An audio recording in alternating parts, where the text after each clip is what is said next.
response is recognized for 5 minutes. I thank you, Mr. Chairman, and I will try to keep my tone down. And I thank Secretary Bessent for your testimony.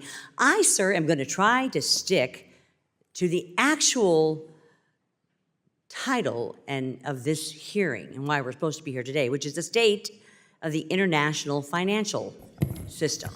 So here we go.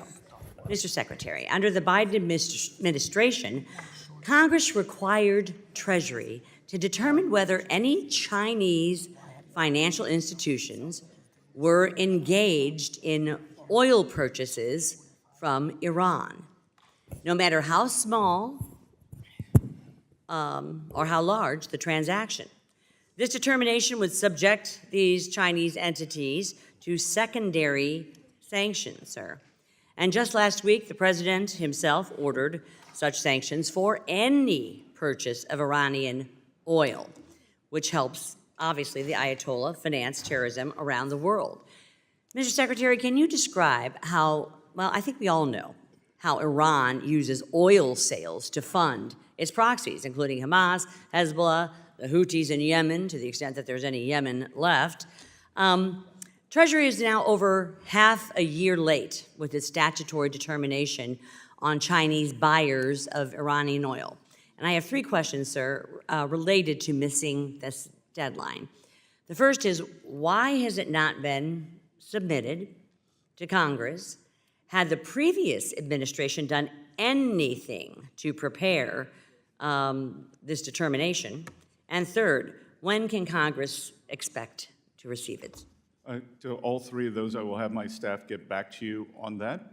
And the Representative Wagner, what I will tell you is that since I become Treasury Secretary, the Treasury has repeatedly sanctioned so-called Chinese teapot refiners who are very large buyers of Iranian oil. These are independent refiners away from the state-owned enterprises.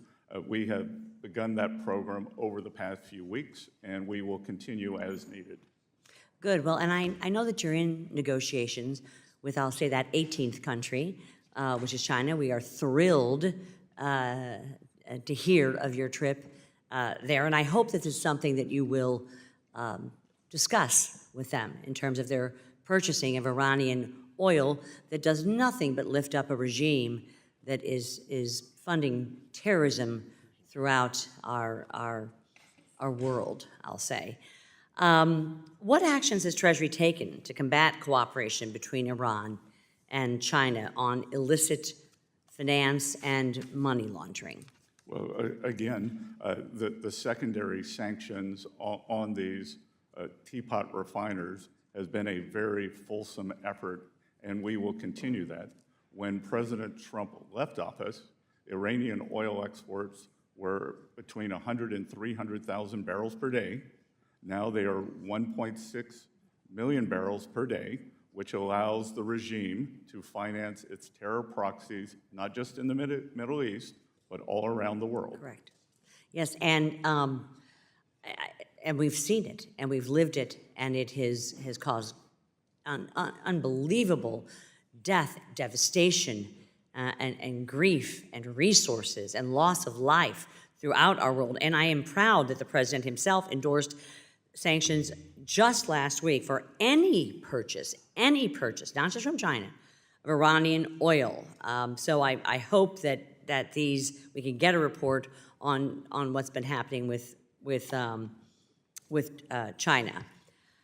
Switching gears, in February, several members of this committee and the Senate, including myself and the chairman, and the Senate Banking Committee sent you a letter voicing concerns about the European Union's Corporate Sustainability Due Diligence Directive, or CSDDD.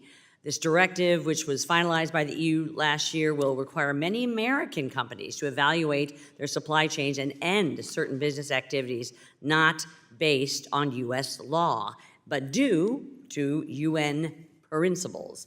This directive not only hurts our economic competitiveness, but also undermines our jurisdictional sovereignty, sir.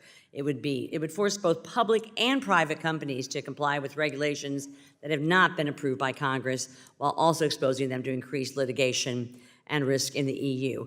I am running out of time, Mr. Chairman, but this is something I feel very strongly about. It is in with the international realm here, and I have two questions regarding this Gentlewoman's that I time has will expired. submit for the record. Thank you. They will be submitted for the record. Recognize Mr.